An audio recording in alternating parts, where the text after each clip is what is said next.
Почитувани гледачи, во наредните неколку минути време е за вестите на Канал 8.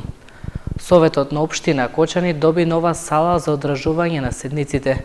Сместена е на катот во мултикултурниот центар и опремена со аудиотехника и потребниот мебел. Советот на општина Кочани доби нова сала. Сместена е во зградата на мултикултурниот центар. Во неа во иднина ќе се одржуваат редовните седници. Салата е опремена со потребната аудиотехника за меѓусебна комуникација, како и за снимање на седниците.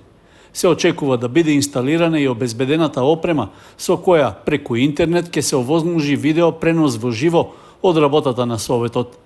Дополнително за опремување на просторијата со мебел од буџетот на локалната самоуправа на Кочани беа инвестирани околу 500.000 денари. Салата официјално почна да се користи со одржувањето на редовната 48-ма седница. Чекавме да дојде и ова опрема која што е донирана од UNDP, која што ние како советници претходните состави успеавме да ја обезбедиме и гледам дека сега е успешно инсталирана и ќе функционира видно. Значи, уште еднаш со моје име од името на Советот благодарност до градоначалникот, секретарот и целата општинска администрација. Многу захвалници имаше, единствено захвалница, најголем захвалница треба да се даде на поранешниот Совет на општина Кочани, период 2017-2021, бидејќи благодарејќи на нив, на нивната активност меѓу нив и Венко и Лазар Митев, се добиени донациите, мислам дека најголемата благодарност треба да биде до нив, а не до сегашната администрација. Благодарам. Во изминатите години, Советот на општина Кочани промени неколку локации за одржување на редовните и свечените седници. При тоа, најмногу ги користеше општинската просторија за венчавки, потоа големите сали во спомен домот Асном и во Центарот за култура Бели Мугри, како и салата на мултикултурниот центар во Кочани. Едногласна поддршка дадоа членовите на Советот на општина Кочани за аплицирање проект со кој треба да се изгради мултинаменско спортско игралиште кај Браната градче. Проектот е финансиран од програмата за прекугранична соработка, ако финансирање ќе има и локалната самоуправа. Советот на општина Кочани даде едногласна поддршка за реализација на проект со кој треба да се изгради ново мултинаменско игралиште на просторот кај Браната градче. Се работи за проект што треба да биде финансиран со средства од Европската Унија преку програмата за прекугранична соработка со соседна Бугарија.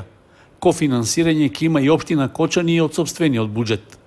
На 48-та седница на Советот беше разгледан предлогот за реализација на овој проект. При тоа беше дадено и образложение на начинот на кој треба да се реализира. Од Бугарија партнер е регионот Благоевград. Во рамки на самиот предлог проект, една од активностите е и изградба на повеќенаменско игралиште на езеро Градче во вредност од 8.159.621 денар.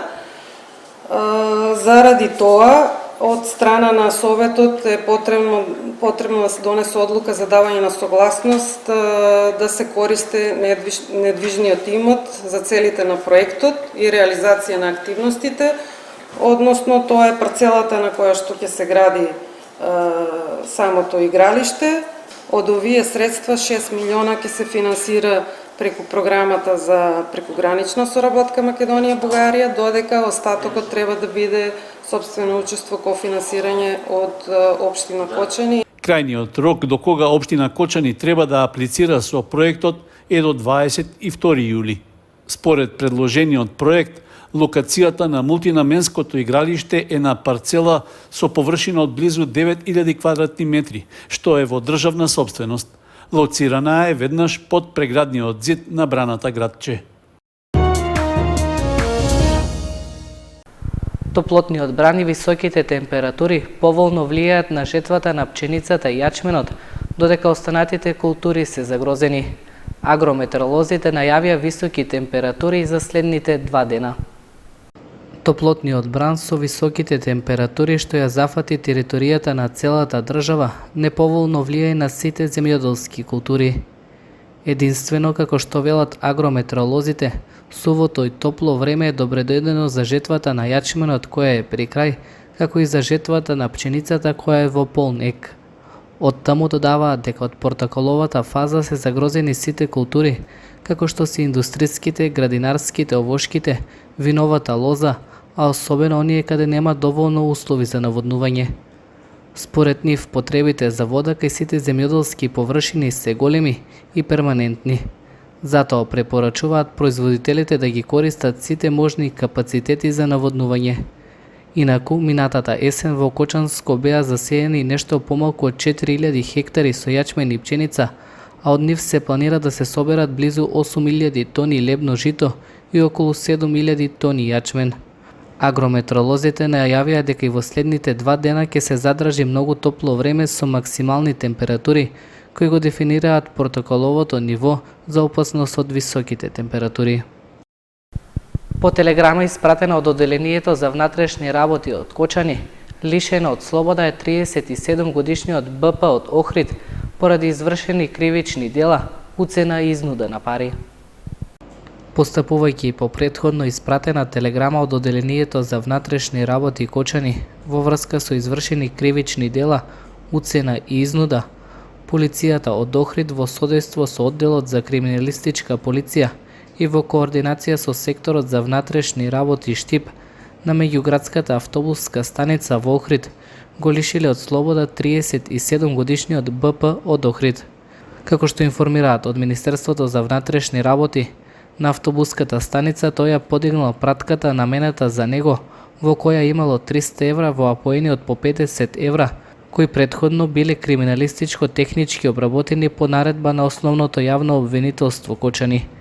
Исто така, со судска наредба е извршен претрес во неговиот дом, при што се пронајдени повеќе предмети за кои постои сомнение дека потекнуваат од кривичното дело, стои во соопштението од Министерството за внатрешни работи.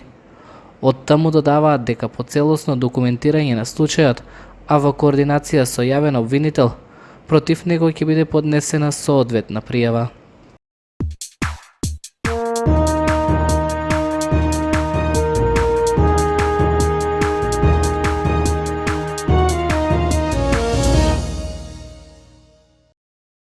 Според планираниот распоред се играат надпреварите од 52-то издание на турнирот во фудбал во рамки на Илинденските спортски игри во општина Чешиново Облешево. Според подготвениот план течат надпреварите од 52-то издание на турнирот во фудбал во рамки на Илинденските спортски игри во општина Чешиново Облешево. Од организацијскиот одбор истакнаа дека фудбалските игри се одвиваат во ферплей игра. До сега се одиграа 7 надпревари, а за годинешното издание беа пријавени 9 екипи. Неколку дена по отворањето на игрите, силите ги одмерија екипите на Чифлик и Соколарци, а резултатот беше 4:0 за фудбалерите на Чифлик. Во саботата пак Пантелеј и Облешево играа нерешено, односно 0:0, а вториот надпревар од истиот ден, домаќинот Чешиново ја совлада екипата на Тараинци со резултатот 3:2. Ден подоцна во рамки на Илинденските спортски игри се надпреваруваа и Жиганци и Долни Подлог, а победа славеше екипата на Жиганци со резултатот 4:1. Потоа на спортското игралиште Даме Груев се одигра и дуелот на Карбинци и Тараинци, каде резултатот беше 3:1 за екипата на Карбинци.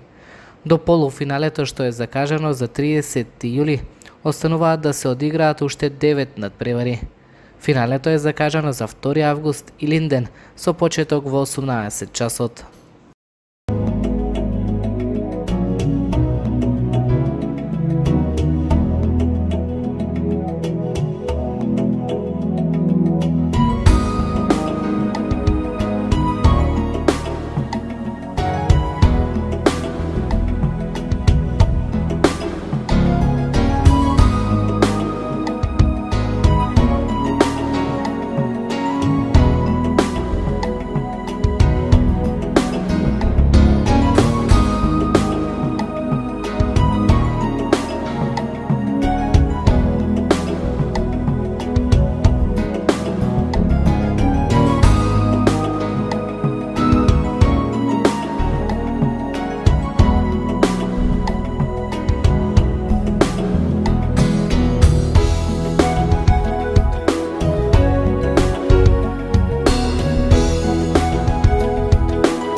Почитувани гледачи, тоа беа содржините што го одбележаа денешниот ден.